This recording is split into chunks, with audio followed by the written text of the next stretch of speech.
The presentation on these tuna tataki canapés needs more visual appeal, Emily. We're serving Manhattan's top fashion executives tonight, my catering company owner said, dismissing my dish in front of the event coordinator. The coordinator from Vogue looked concerned, reconsidering whether our company could handle this high-profile launch party. My employer, Chef David Chen, smiled confidently and gestured toward my perfectly arranged seared tuna with ponzu glaze and microgreens. Let me explain the innovative fusion technique I developed for this signature appetizer that has made our catering company the preferred choice for luxury events. I stood at the prep station in our commissary kitchen, watching David present culinary work that was unmistakably mine. The tuna tataki technique was mine, developed through months of testing searing temperatures and timing to achieve sesame crust while keeping the interior rare and silky. The ponzu glaze was mine, balancing citrus, soy, and mirin to create complex umami flavor that enhanced rather than overwhelmed the fish. Even the plating composition, arranging tuna slices on crispy wonton chips with delicate garnishes, came from my creative vision and years of fusion cuisine experience. This was the 19th time in 12 months that David had stolen credit for my culinary creations, presenting my fusion recipes as his own innovations to clients and event planners. He'd positioned himself as a talented chef creating contemporary Asian Western fusion for New York's luxury event market, when in reality I developed every signature dish and created all the menus he claimed.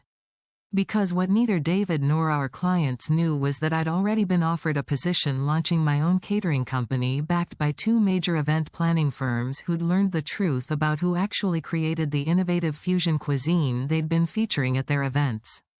I'd documented every instance of David's credit theft through dated recipe notebooks, client communications, and testimony from kitchen staff.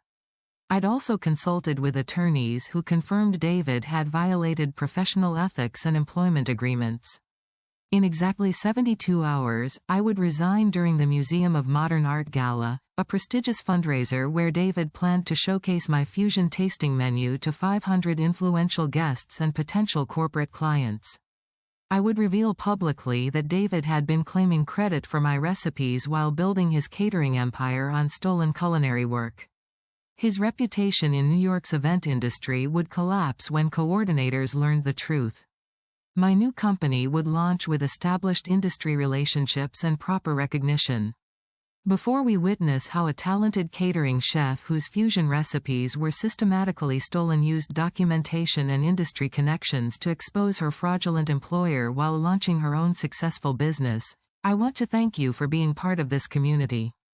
A community that believes culinary fraud deserves serious consequences. A community that understands stolen recipe credit should be exposed. If you've had your menus stolen by employers, if you've watched senior chefs claim credit for dishes you created, if you've been the invisible cook behind someone else's success while they collected praise and contracts, this story will resonate deeply. Hit that subscribe button to join thousands who appreciate stories where documentation and determination overcome exploitation. Now let's step into the world of luxury event catering where a brilliant chef's fusion recipes were systematically stolen by her employer.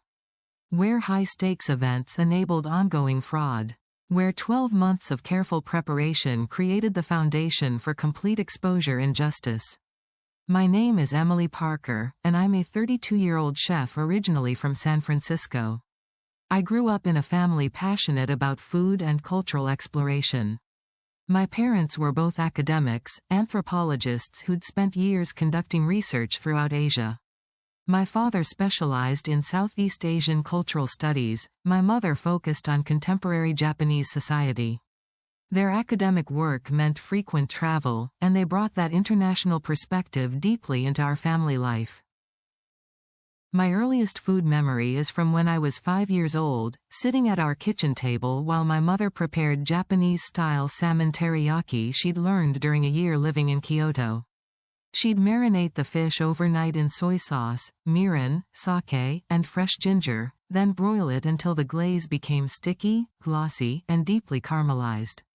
The combination of sweet, salty, and umami flavors fascinated me completely. I remember watching the glaze bubble and reduce, creating this beautiful lacquered coating on the fish. But what struck me most was how my mother talked about the dish. She explained that teriyaki wasn't just a cooking technique, it was a cultural philosophy about balance and restraint.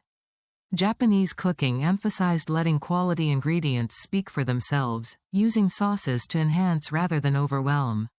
That conversation planted something fundamental in my understanding of food, that cooking was inseparable from culture, that techniques carried history and meaning, that the best cuisine honored its sources while creating something new.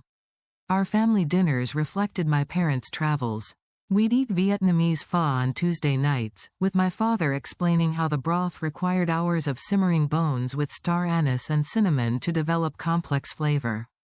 We'd make Thai green curry on weekends, learning about the importance of balancing spicy, sweet, sour, and salty elements.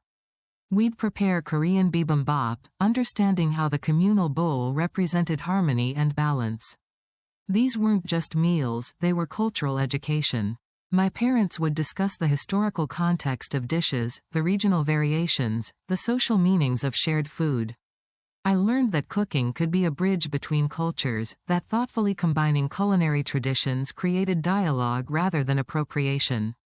By the time I was 12, I was cooking alongside my parents regularly. They'd let me prep vegetables for Vietnamese spring rolls, teaching me the proper thinness for carrot julienne. I'd help make dumplings for Chinese New Year, learning the pleating technique that prevented filling from leaking. I'd practice knife skills chopping vegetables for stir-fries, developing speed and precision. But my real culinary awakening came at 15, when my parents took me to San Francisco for a special dinner at a highly regarded fusion restaurant. The chef there was doing California Asian fusion, combining French technique with Asian flavors and local ingredients. Every course was a revelation. Seared foie gras with miso glaze. Day boat scallops with yuzu beurre blanc. Duck breast with tamarind gastrique. The meal demonstrated that fusion cooking, when done with skill and respect, could create something genuinely innovative while honoring culinary traditions. After that dinner, I became obsessed with understanding fusion cuisine. I read cookbooks by chefs doing cross-cultural work. I watched cooking shows featuring Asian Western fusion. I started experimenting in our home kitchen, trying to combine techniques my parents had taught me with classical Western preparations I'd learned from cookbooks. My parents supported my culinary ambition, though they emphasized the importance of genuine cultural understanding. My mother warned against fusion that was merely exotic ingredients slapped onto Western dishes without understanding their context. My father stressed that respectful fusion required deep knowledge of multiple culinary traditions, not superficial borrowing. Their guidance shaped my approach to cooking, emphasizing authenticity and cultural sensitivity. I applied to the Culinary Institute of America for their associate degree program, specifically interested in their curriculum that combined classical French technique with global cuisine courses. CIA was one of the most prestigious culinary schools in the country, with comprehensive training and excellent placement opportunities. The 2 years at CIA were transformative. The program started with fundamentals, knife skills, cooking methods, classical French technique. We learned mother sauces, protein butchery, garde-manger work. The instructors demanded precision and consistency, teaching us that professional cooking required absolute attention to detail. But CIA also offered specialized courses in Asian cuisines that fascinated me. I took classes in Chinese wok cooking, learning the high-heat stir-fry techniques that required perfect timing and quick hand movements. I studied Japanese cooking, learning proper knife techniques for sashimi, understanding the philosophy of kaiseki cuisine, practicing tempura frying that created impossibly light, crispy coatings. I took a semester-long course in Southeast Asian cooking, diving deep into Thai, Vietnamese, and Malaysian cuisines. We learned to make curry pastes from scratch, pounding aromatics in mortar and pestle until they became fragrant paste. We practiced balancing the 5 key flavors in Thai cooking: spicy, sour, sweet, salty, bitter. We studied the importance of fresh herbs and their specific uses in Vietnamese cooking.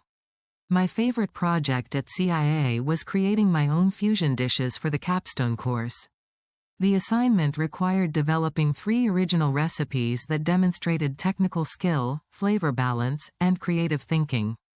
I created dishes that would later become signatures in my career: seared tuna tataki with ponzu glaze and crispy wonton chips, combining Japanese sashimi tradition with American appetizer presentation; Korean-style short ribs with gochujang glaze and pickled vegetables, merging slow-braised Western technique with Korean flavor profiles; and miso-glazed black cod with baby bok choy, bringing together Japanese fermented seasonings with French fish cookery. Each dish required extensive testing. The tuna tataki needed perfect searing, high heat for a brief moment to create sesame crust while keeping the interior completely rare and silky. The ponzu glaze required balancing citrus acidity with soy umami and mirin sweetness. The short ribs demanded understanding both Korean gochujang's complex spicy sweet fermented flavor and French braising techniques that made meat fall apart tender. My instructors were impressed with the dishes, praising both technical execution and thoughtful fusion approach. They emphasized that I demonstrated genuine understanding of multiple culinary traditions rather than just throwing together disparate elements. That feedback validated my approach and encouraged me to pursue fusion cooking professionally. I graduated from CIA at 20, with skills, confidence, and clear culinary direction. But I also understood that culinary school was just foundation. Real learning happened in professional kitchens, working under talented chefs, experiencing high-pressure service, developing instinct and speed. My first position was at Azuma Kitchen, a modern Asian restaurant in San Francisco's Mission District. The executive chef, a Japanese-American named Ken Nakamura, specialized in California Asian fusion that respected traditional techniques while incorporating local seasonal ingredients. Chef Ken's cooking philosophy aligned perfectly with what I wanted to learn. The restaurant operated at high volume, serving 200 covers nightly. I started as a line cook on the hot appetizer station, responsible for preparing dishes like tempura vegetables, agadashi tofu, and yakitori skewers. The work was demanding and fast-paced, requiring constant multitasking and precise timing. Chef Ken ran a disciplined kitchen with high standards. If your tempura batter wasn't the right consistency, you remade it. If your yakitori chicken wasn't perfectly glazed, you started over. He taught us that consistent quality required systems, preparation, and unwavering attention to detail. But he also taught about fusion cooking philosophy. During family meal, he'd explain his approach to combining cuisines. He'd emphasize that successful fusion required deep understanding of both traditions being merged. You needed to know why Japanese tempura batter used ice water and specific flour ratios before you could thoughtfully adapt the technique. You needed to understand the cultural role of yakitori in Japanese izakaya culture before you could respectfully reinterpret it with California ingredients. Those lessons shaped my thinking profoundly. I learned that fusion cooking wasn't about random combination, it was about understanding each tradition deeply enough to find genuine connections and create harmonious new dishes. I spent 2 years at Azuma Kitchen, rotating through different stations and learning Chef Ken's complete menu. I worked the sushi station, learning proper rice preparation and fish handling. I worked the wok station, developing the arm strength and timing required for high-heat stir-frying. I worked the grill station, learning to cook perfect yakitori and robata-style dishes. After Azuma, I moved to Los Angeles to work at a high-end fusion restaurant in Beverly Hills.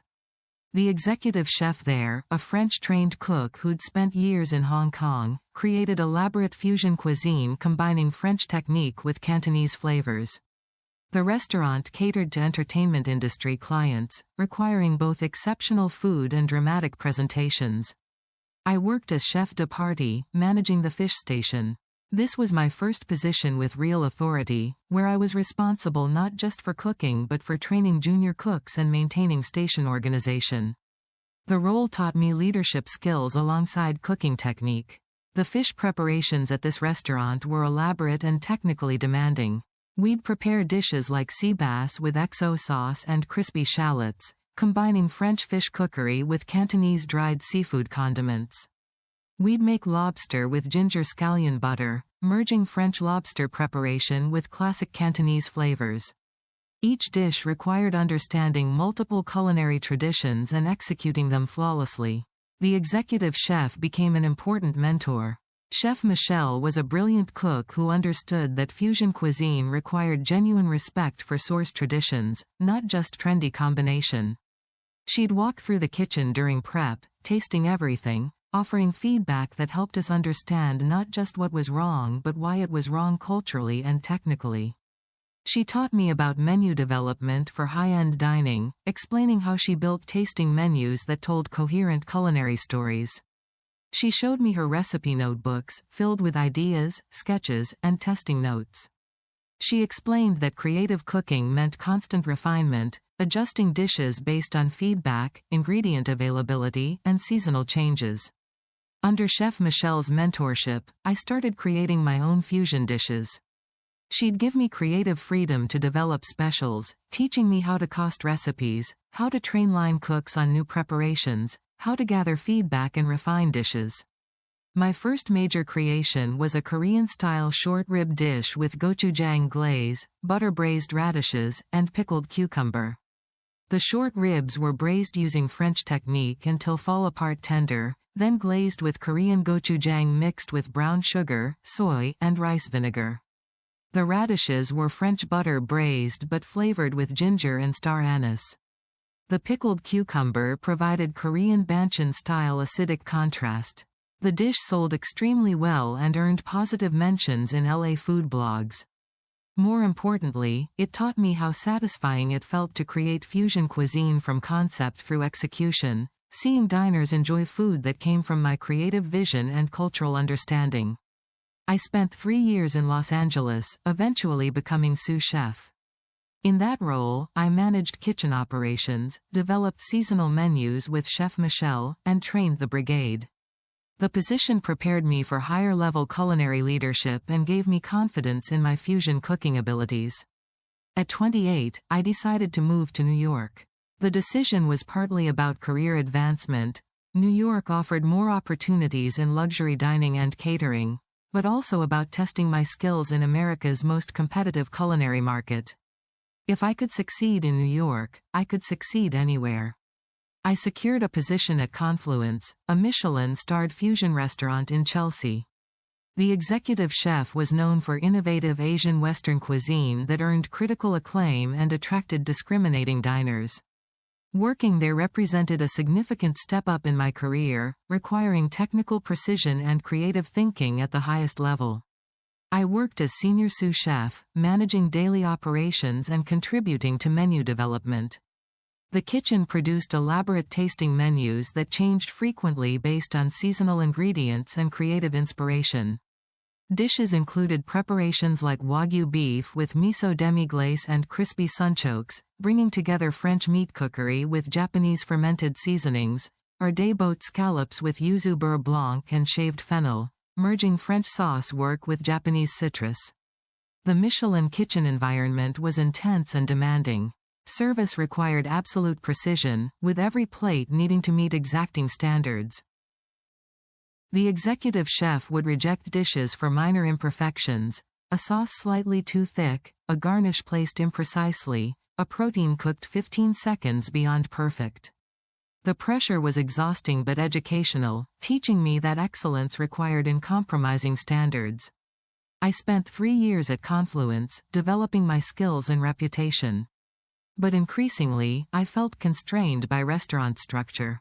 I'd been working in restaurant kitchens since CIA graduation, always executing someone else's vision within established systems.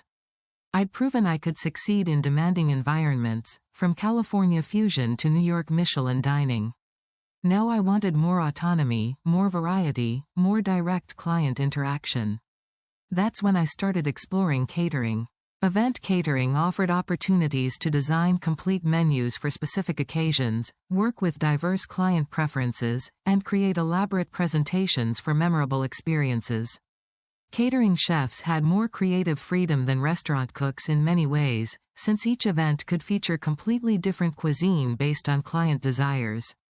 I researched New York's luxury catering companies, looking for operations that valued culinary quality and innovative cuisine. Platinum Events Catering caught my attention. The company served high-end corporate events, society weddings, museum fundraisers, and luxury private parties throughout Manhattan and the Hamptons. Their marketing emphasized contemporary fusion cuisine and elegant presentations. David Chen owned and operated Platinum Events. He was 45, an Asian-American businessman who'd built the company over 15 years into a successful operation. When I interviewed with David, he explained that his business model focused on client relationship management and operational excellence. He needed a talented chef to handle menu development and culinary operations while he managed client acquisition, event coordination, and business growth. The proposed division of labor made sense. Many catering companies separated culinary and business roles, with chefs creating food while owners handled client relationships. David offered substantial compensation, creative freedom over menu development, and access to quality ingredients without restaurant budget constraints. The opportunity seemed perfect for what I wanted in my career. I accepted the position as executive chef for Platinum Events, excited about the resources and creative autonomy the role offered. The company had a well-equipped commissary kitchen in Long Island City where we'd prepare food for events, a team of catering staff who handled setup and service, and established relationships with Manhattan's best event venues. My first weeks focused on understanding Platinum's client base and developing signature menus. David gave me access to past event menus, client feedback, and his vision for the company's culinary direction.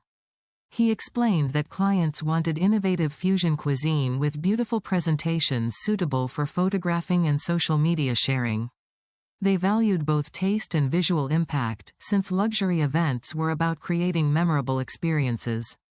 I developed signature fusion menus that combined my training and cultural understanding.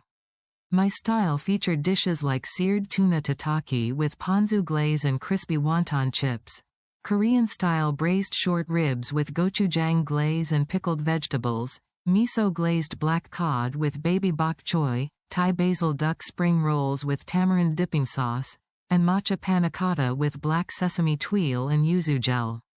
Each dish represented thoughtful fusion. The tuna tataki combined Japanese sashimi tradition with American appetizer presentation, using high-quality bluefin tuna seared quickly at extremely high heat to create sesame crust while keeping the interior completely rare. The ponzu glaze balanced citrus, soy, and mirin with exact proportions to enhance the fish without overwhelming its delicate flavor. The wonton chips provided textural contrast and visual base for plating. Our first major event together was a corporate gala for a technology company celebrating a product launch. The client requested innovative fusion cuisine that would impress executives and tech industry guests. I created an elaborate menu showcasing my signature dishes plus several new preparations specifically for the event. The gala was successful, with guests praising the food quality and presentation. But during the event, something concerning happened that I initially dismissed. The company's CEO approached David after dinner, complimenting the innovative cuisine and asking where he'd learned to combine Asian and Western flavors so skillfully. I was nearby clearing plates when I heard David's response. I trained extensively in Japan and spent years studying California fusion cooking, David said smoothly. The key is understanding both culinary traditions deeply before attempting to merge them. The tuna tataki you enjoyed, for example, requires precise searing technique I learned during my time in Tokyo combined with Western plating approach. My stomach dropped. David hadn't trained in Japan. I had the background and training he was claiming. The searing technique was mine, developed through years of practice and refinement. The fusion philosophy he described came from my actual culinary education and experience. I tried to rationalize it. David was the business owner and client-facing representative. Perhaps he simplified his explanation for clarity, or perhaps I'd misheard parts of the conversation.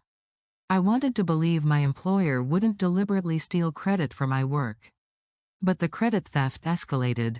The second major incident happened at a Hamptons wedding. The bride, a food blogger named Ashley Chen with significant Instagram following, had chosen platinum events specifically for fusion cuisine. She wanted elaborate dishes that would photograph beautifully and generate social media engagement.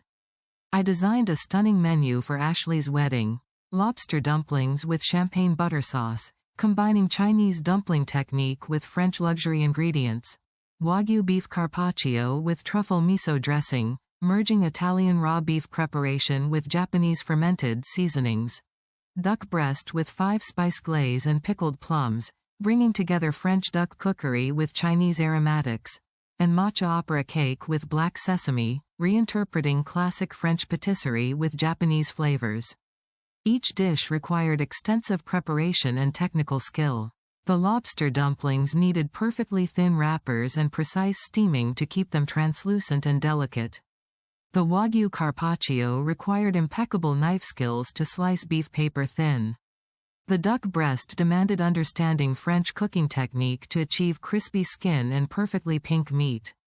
The matcha opera cake involved complex French patisserie technique adapted with Asian flavors. The wedding was spectacular, with Ashley's guests photographing every course and posting enthusiastically on social media. Ashley herself posted multiple Instagram stories praising Chef David Chen's incredible fusion creativity, and featuring close-ups of my dishes. Within days, the wedding had generated substantial social media buzz. Food bloggers and luxury wedding sites featured Ashley's wedding as an example of exceptional catering cuisine. All the coverage attributed the food to Chef David Chen, while I remained completely invisible despite creating every dish and personally overseeing all preparation. When I saw the social media posts, I felt frustrated and erased.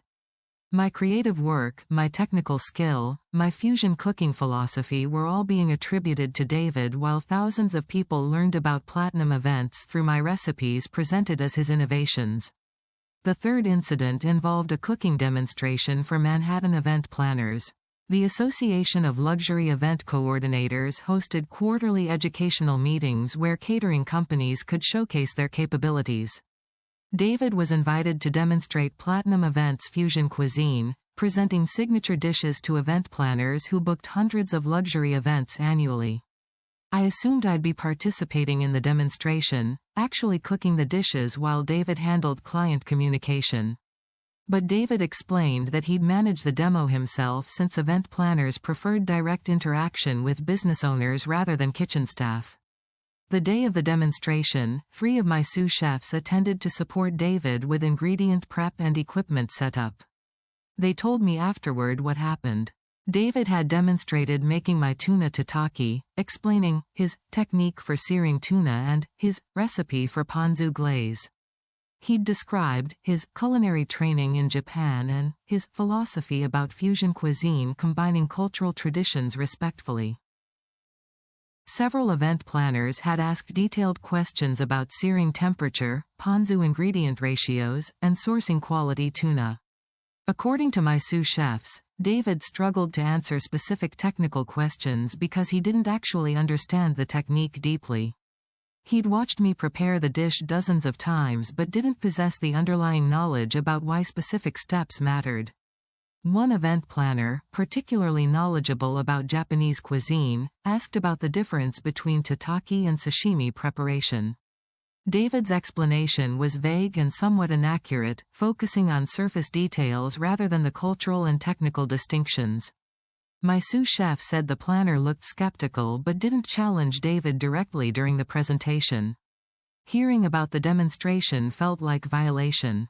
David wasn't just accepting general praise for successful events, he was actively presenting himself as an expert in fusion cuisine and Japanese cooking technique, using knowledge that came entirely from my training and experience. The fourth incident happened at a museum fundraiser. The Whitney Museum was hosting a gala dinner for major donors, with proceeds supporting contemporary art exhibitions. The event featured 200 high-net-worth guests including collectors, gallery owners, and arts patrons.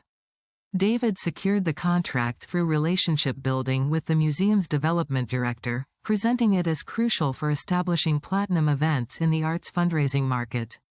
The museum requested innovative fusion cuisine that felt artistic and memorable, matching the creative atmosphere of the institution.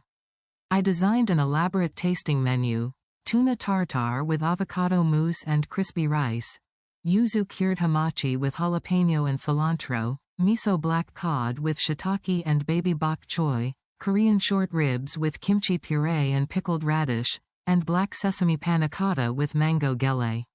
Each course was plated like artwork, with careful attention to color, texture, and visual composition. The tuna tartare featured vibrant red fish against pale green avocado with golden crispy rice providing texture and visual contrast. The yuzu cured hamachi was arranged in delicate ribbons with bright green jalapeno slices and cilantro leaves. The black sesame panna cotta had dramatic dark color against bright mango orange. The gala was extraordinary, with museum curators and donors praising both the food quality and artistic presentations. After dinner, the museum director publicly thanked David for creating cuisine that matched the museum's artistic mission, specifically complimenting his innovative approach to fusion plating. The museum's development director later featured the gala in a donor newsletter, including photographs of my dishes with captions describing Chef David Chen's artistically inspired fusion cuisine. The newsletter reached thousands of wealthy arts patrons who might book future events, all learning about platinum events through my work presented as David's creativity. The fifth incident involved a corporate event for a fashion company. A major luxury brand was launching a new collection with an exclusive dinner at their Fifth Avenue flagship store. The guest list included fashion editors, influencers, models, and industry executives. The brand specifically requested fusion cuisine with dramatic presentations suitable for Instagram. I created a menu emphasizing visual impact: tuna tataki on black plates with geometric ponzu design, lobster dumplings in bamboo steamers with edible flowers, wagyu beef with gold leaf and truffle miso, duck breast arranged in fan pattern with pickled cherry blossoms, and matcha mousse in origami-style chocolate containers. The event was meticulously photographed by the brand's social media team and featured heavily on their Instagram, reaching millions of fashion-focused followers. Every post credited Chef David Chen's innovative fusion cuisine, while I remained invisible despite spending weeks developing the menu and personally preparing each elaborate dish. The sixth and final incident that pushed me to take decisive action involved a restaurant industry award. The New York Catering Association announced that David had been nominated for their Innovation in Culinary Excellence Award, recognizing chefs creating exceptional contemporary cuisine in event catering. The nomination was based entirely on my work, the fusion menus I'd developed, the signature dishes I'd created, the innovative presentations I'd designed. But the award would go to David, presented as the creative force behind Platinum Events' culinary program, while I remained completely erased. That's when I realized this situation couldn't continue. David was building a permanent reputation in the catering industry using my recipes, my techniques, and my creative vision, while positioning himself as the culinary talent and leaving me invisible. If he won the award, the fraud would be validated publicly, cementing his false reputation while potentially defining his career for years. I decided not just to leave Platinum Events, but to systematically document David's credit theft, build my own industry relationships, and reveal the truth publicly before the award ceremony. The documentation process lasted 12 months from the moment I decided to take action until I had sufficient evidence and industry support to leave successfully. During that time, I meticulously gathered proof while secretly building relationships with event planning firms. The first step was organizing my recipe notebooks. I'd maintained detailed culinary journals throughout my career, documenting every dish I developed with dated entries, ingredient notes, technique descriptions, and photographs. For every signature dish David had claimed, I had extensive documentation showing exactly when and how I'd created it. The tuna tataki entry included my initial tests at Azuma Kitchen in San Francisco, refinements during my LA Fusion restaurant work, and final version developed specifically for platinum events. Each test was dated and photographed, showing clear evolution of the recipe. The ponzu glaze documentation showed multiple ratio experiments, tasting notes, and final balanced formula. The Korean short rib recipe had similar detailed development notes, showing my initial version created during CIA capstone work, refinements during restaurant positions, and final preparation adapted for catering service. I had photographs from every development stage, many time-stamped, proving I'd created the dish long before meeting David. The second step was documenting supplier relationships. I'd established connections with specialty Asian ingredient importers, premium protein purveyors, and produce suppliers. All my sourcing was documented with purchase orders, invoices, and email communications showing I personally selected products and negotiated quality standards. I collected emails with the Japanese fish importer discussing tuna sourcing and quality grading. I saved correspondence with the Korean specialty supplier about gochujang brands and kimchi varieties. I documented relationships with Wagyu beef purveyors and specialty produce farms. These records proved I'd personally established the supplier network David claimed credit for developing, showing my direct involvement in ingredient sourcing and quality control. The third step was gathering photographic evidence. I had hundreds of images showing me developing recipes, testing presentations, preparing dishes for events. Many photos were time-stamped, providing clear evidence of when specific recipes were created. I also saved screenshots of all social media posts and articles where David had claimed credit for my work. The fourth step was collecting testimony from kitchen staff. My 3 sous chefs and several line cooks were willing to provide written statements confirming I created all our fusion menus, that David contributed minimal culinary input, and that the team understood I was the actual chef behind Platinum's reputation. One sous chef, Maria Chen, wrote detailed testimony describing her year working under me, observing how I developed seasonal menus, tested new dishes, and refined preparations based on client feedback. She confirmed witnessing multiple instances where David claimed credit for my work during client interactions. The fifth and most crucial step was building direct relationships with event planning firms. 2 prominent Manhattan event planners, Sarah Martinez and Jennifer Wong, had been featuring platinum events at luxury weddings and corporate events for years. They'd come to appreciate the quality of our fusion cuisine and had developed friendly working relationships with me during event planning calls and tastings. I carefully revealed the truth to Sarah and Jennifer during separate confidential conversations, explaining that I created all the dishes they'd been attributing to David. I showed them my recipe notebooks with dated entries proving I developed our signature menus. I emphasized that I was planning to launch my own catering company and wanted them to understand who actually created the cuisine they featured at their events. Both Sarah and Jennifer were surprised but receptive. They'd suspected something seemed off about David's technical explanations during menu planning discussions, noting that his descriptions sometimes lacked the depth you'd expect from someone who'd actually developed recipes. Learning I was the real chef behind the food they'd been featuring validated their intuitions. More importantly, both offered to support my new business. Sarah explained that her event planning firm valued culinary quality and integrity, and if I launched my own catering company, she'd definitely work with me directly.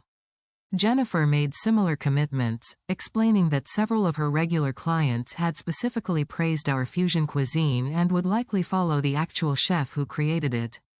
Their support was crucial. It meant I'd have established industry relationships and immediate business when I left Platinum Events.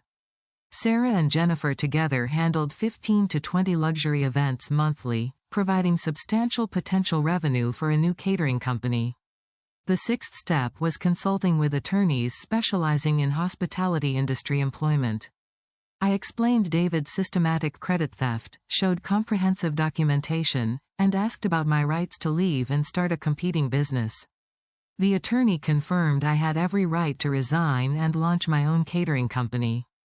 David had no non-compete agreement with me, and even if he had, His systematic credit theft likely violated professional standards that might void such agreements. The attorney noted that while recipe theft wasn't technically illegal, David's fraudulent misrepresentation could constitute ethical violations and potentially tortious interference with my career advancement. Most importantly, the attorney confirmed my documentation was comprehensive enough to prove David's fraud conclusively if he tried taking legal action against me. With documentation complete, industry relationships established, and legal consultation finished, I planned my public departure.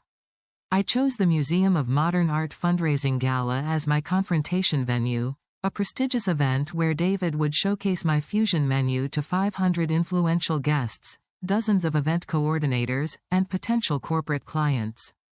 The MoMA Gala was one of Manhattan's most significant annual fundraisers, supporting the museum's contemporary art acquisitions and exhibitions.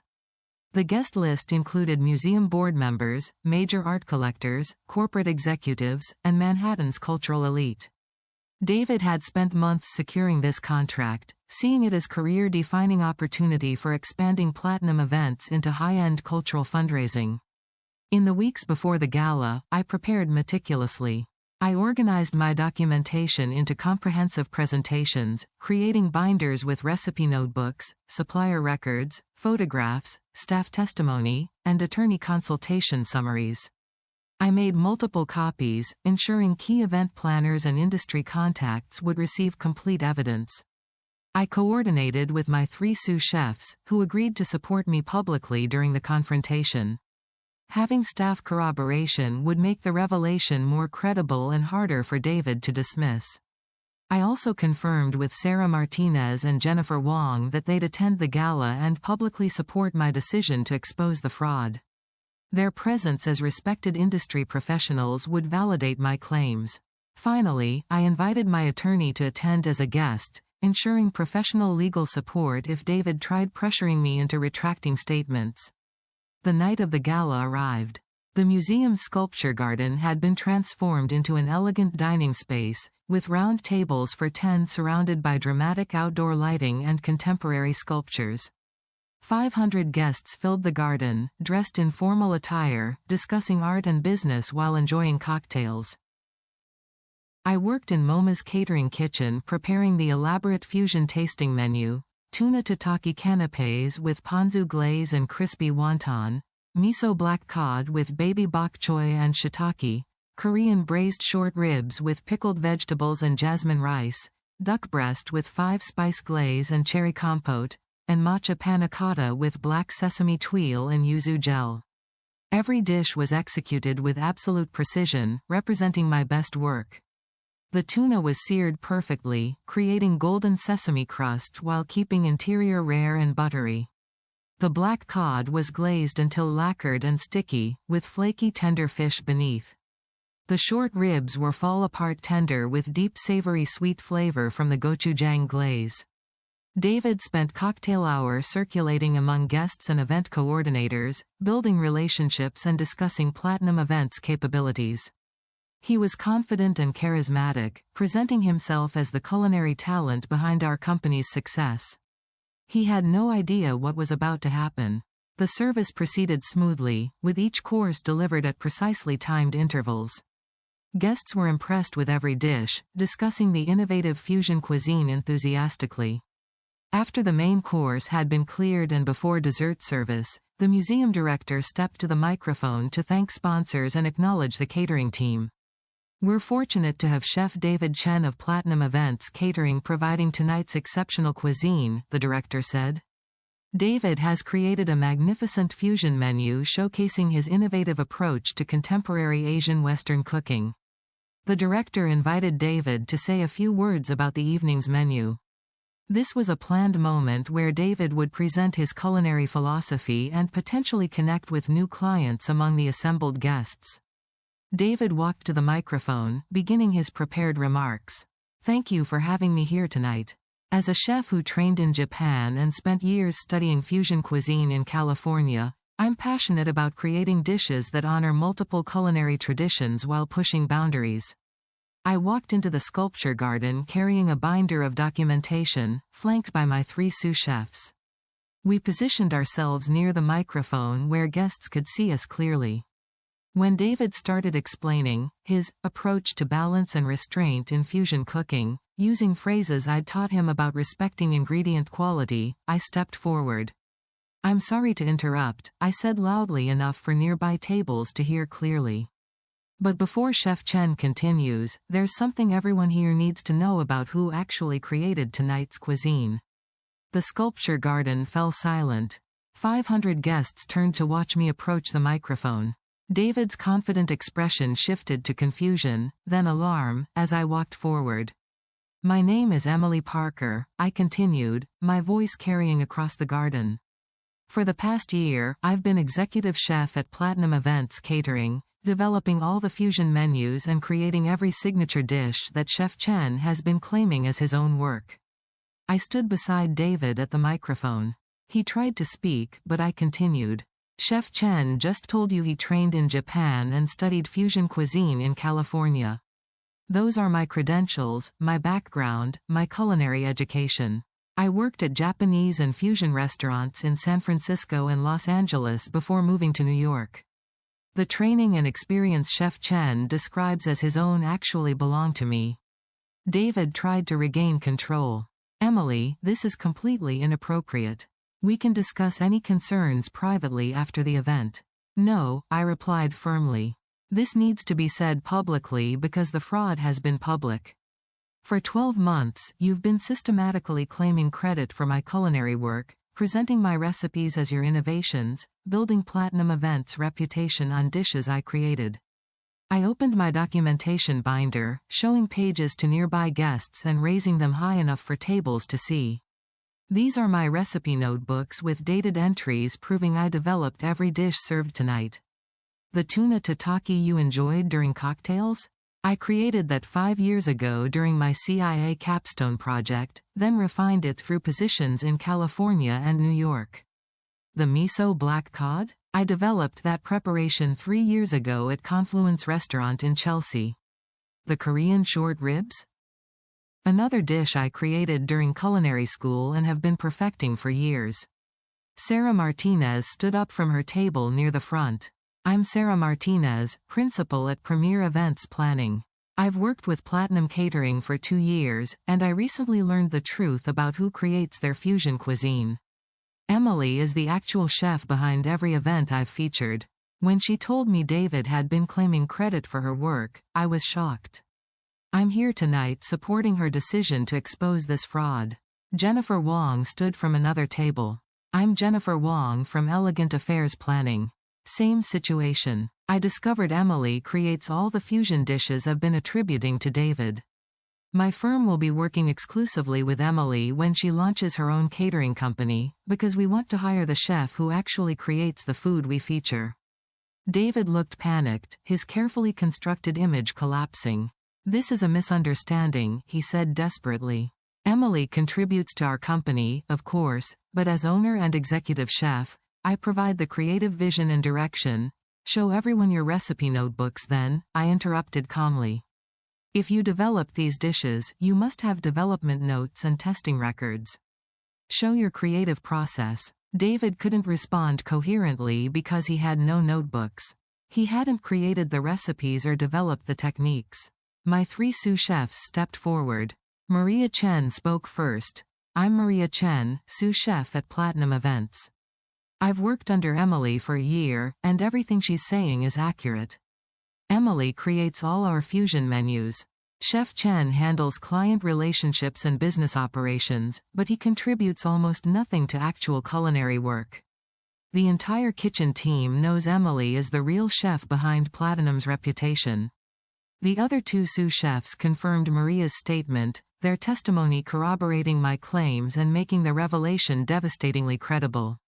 "I'm resigning from Platinum Events effective immediately," I announced to the assembled guests. "I'm launching my own catering company specializing in fusion cuisine, with investment backing from event planning firms who value honesty and actual culinary talent. My kitchen team is joining me because they're tired of participating in credit theft." The museum director looked concerned, asking whether tonight's dessert course would still be served properly.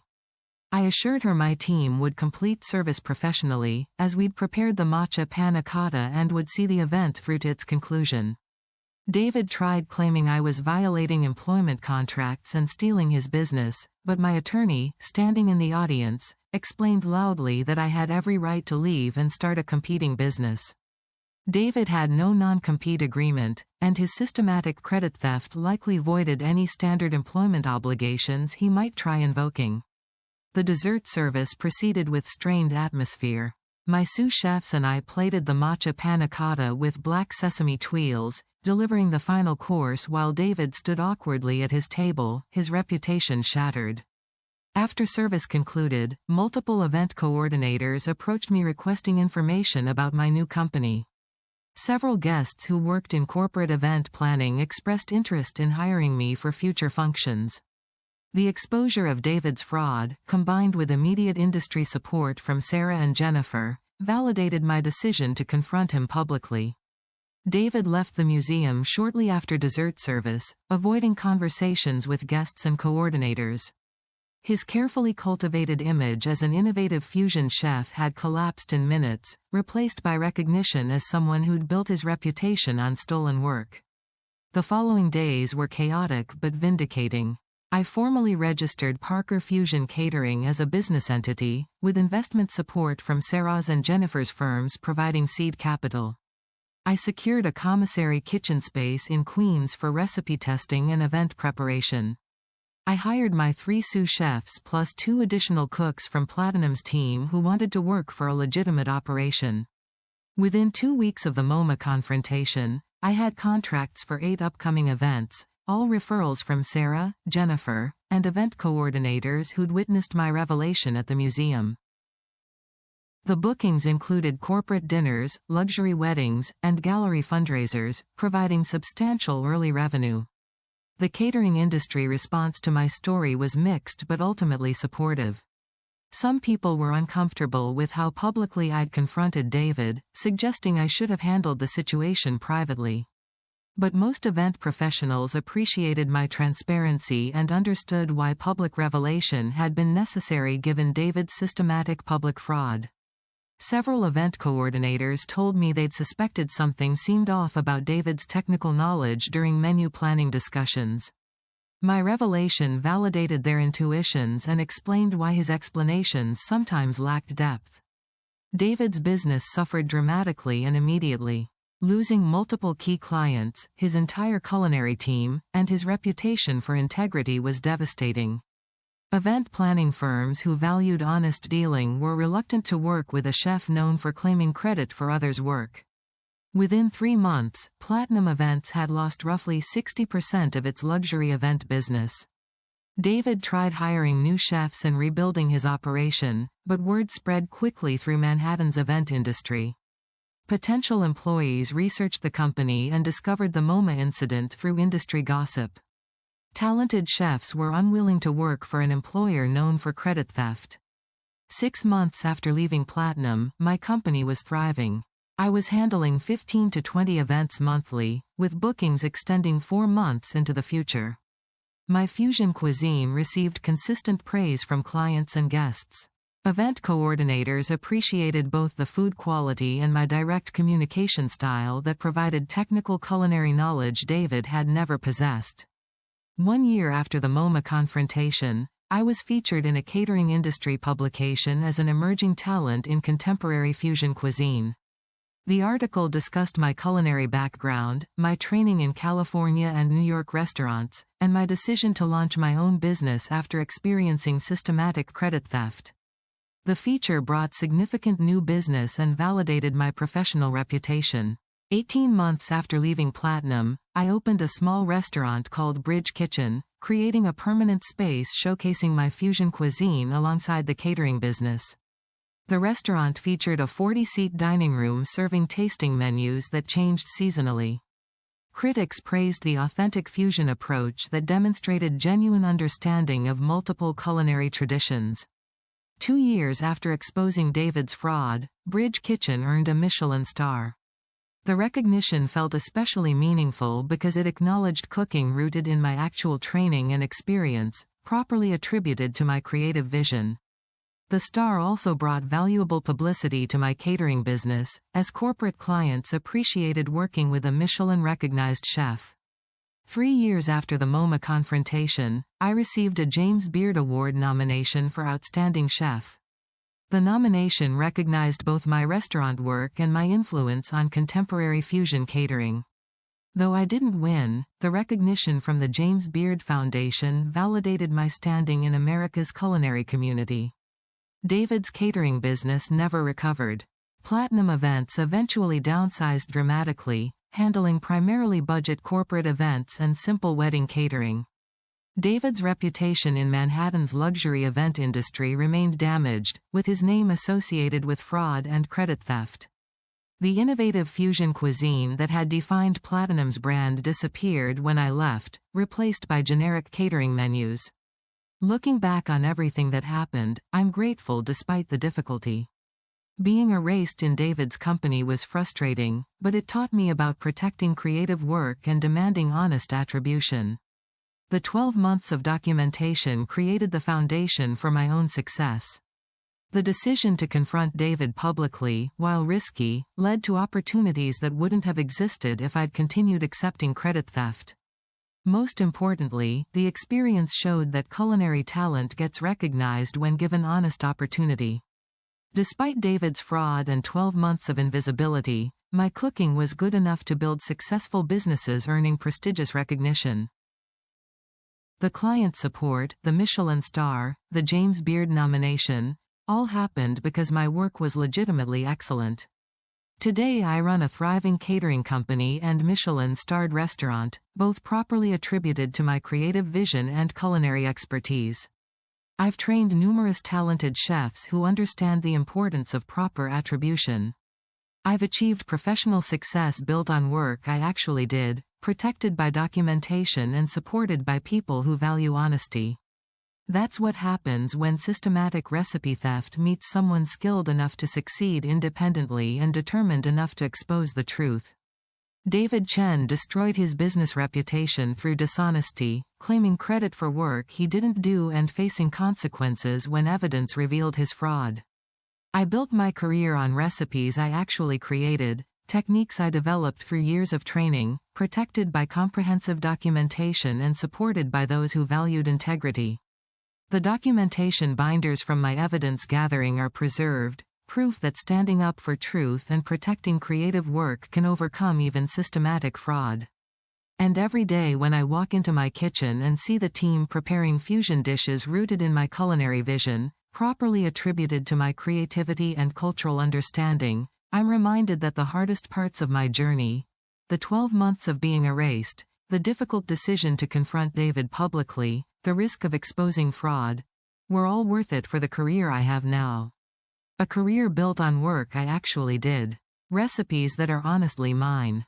Recognition properly earned. Revenge. I'd prepared an elaborate fusion tasting menu: tuna tataki canapes, miso black cod with shiitake, Korean braised short ribs with jasmine rice, and yuzu cheesecake with matcha crumble. Every dish represented my creative work and technical skill. During cocktail hour, David circulated among guests and event coordinators, discussing his fusion cuisine philosophy and building relationships. He was confident and charismatic, presenting himself as the culinary talent behind Platinum Events' success. After the first course service, the museum director invited David to address guests and discuss the evening's menu. This was a planned moment where he'd present his culinary vision and potentially secure new corporate contracts. David walked to the microphone, beginning his prepared remarks about fusion cuisine and innovation. I stood near the kitchen entrance with 3 of my sous chefs, waiting for the right moment. When David started explaining his approach to Asian Western fusion, using phrases I'd taught him about respecting culinary traditions, I walked forward carrying a binder of documentation. "I'm sorry to interrupt," I said clearly, my voice carrying across the sculpture garden. "But everyone here needs to know the truth about Platinum Events cuisine." The garden fell silent. David looked shocked and alarmed. 500 guests watched me approach the microphone. "My name is Emily Parker, and I'm the chef who created every dish served tonight," I continued. For 12 months, I've worked for David Chen, developing fusion menus and creating signature recipes. And during that entire time, David has been systematically claiming credit for my culinary work, presenting my dishes as his innovations, building his business reputation on stolen recipes. David tried to interrupt, but I continued. The tuna tataki everyone enjoyed during cocktails? I created that. The miso black cod? Mine. The Korean short ribs? Also mine. David claims he trained in Japan and studied fusion cooking, but those are my credentials, my background, my culinary education that he's been appropriating. I opened my binder, showing documentation to nearby guests and coordinators. These are my recipe notebooks with dated entries proving I developed every signature dish David has been claiming. I have supplier records, photographs, and testimony from kitchen staff confirming I create all our fusion cuisine. Sarah Martinez stood up from her table. I'm Sarah Martinez, principal at Premier Events Planning. I've worked with Platinum Catering for 3 years, and I recently learned the truth about who creates their cuisine. Emily is the actual chef behind every event we've featured. I'm here tonight supporting her decision to expose this fraud. Jennifer Wong stood as well. I'm Jennifer Wong from Elegant Affairs Planning. Same situation. I discovered Emily creates the fusion dishes we've been attributing to David. When she launches her own catering company, my firm will be using her services exclusively. David looked panicked, his confident presentation collapsing. This is completely inappropriate, he said desperately. Emily works for my company. Of course she contributes, but I provide the vision and direction. Show everyone your recipe notebooks then, I said calmly. If you develop these dishes, you must have documentation. Show your creative process. David couldn't respond because he had no notebooks. He hadn't created the recipes or developed the techniques. 3 of my sous chefs stepped forward, confirming I'd created all our fusion menus and that David rarely participated in recipe development. Their corroboration made the revelation credible and devastating. I'm resigning effective immediately, I announced. I'm launching my own catering company specializing in fusion cuisine, backed by event planning firms who value honesty and actual culinary talent. Several of Platinum's kitchen staff are joining me because they're tired of participating in credit theft. The museum director looked concerned, asking whether tonight's remaining courses would still be served properly. I assured her my team would complete service professionally, as the food was ours regardless of company name. David tried claiming I was violating employment contracts, but my attorney, present in the audience, explained I had every right to leave and start a competing business. David had no non-compete agreement with me, and his systematic credit theft likely voided any standard employment obligations. The gala continued with strained atmosphere. David left early, his reputation shattered. Many event coordinators approached me after dinner, requesting information about my new company and expressing interest in working with me directly. The following weeks were intensely busy. I launched Parker Fusion Catering with investment support from Sarah and Jennifer's firms. Multiple event planning companies committed to featuring my services.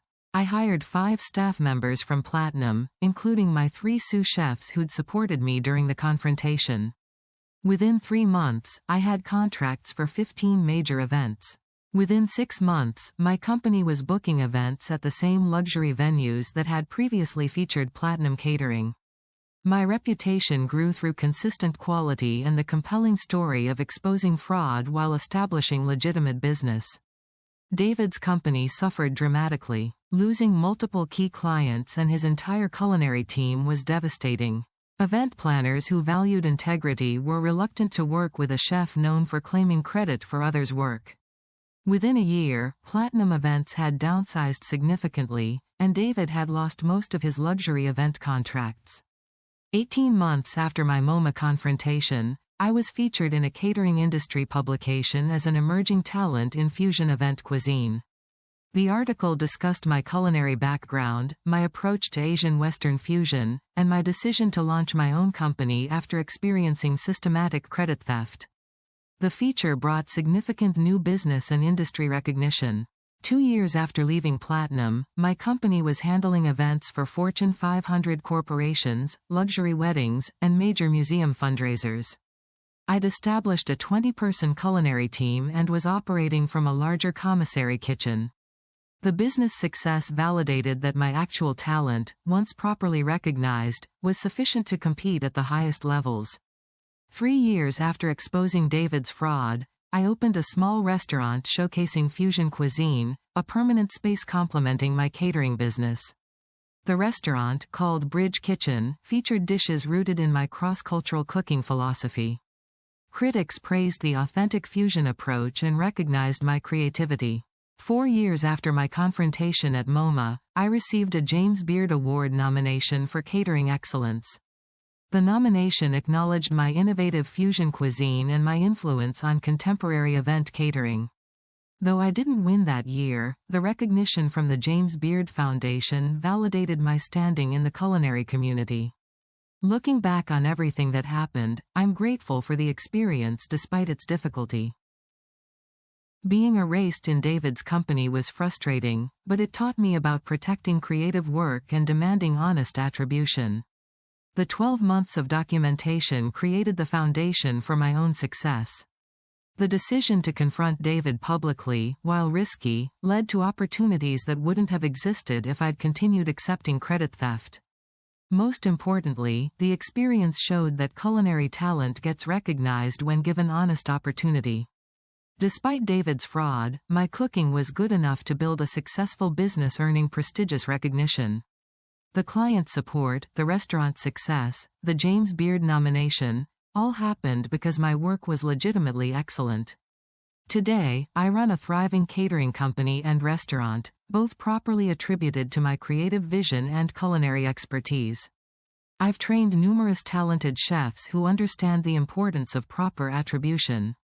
I've achieved professional success built on work I actually did, protected by documentation and supported by people who knew the truth. That's what happens when systematic recipe theft meets someone skilled enough to succeed independently and determined enough to expose the truth. David Chen destroyed his business reputation through dishonesty, claiming credit for work he didn't do and facing consequences when evidence revealed his fraud.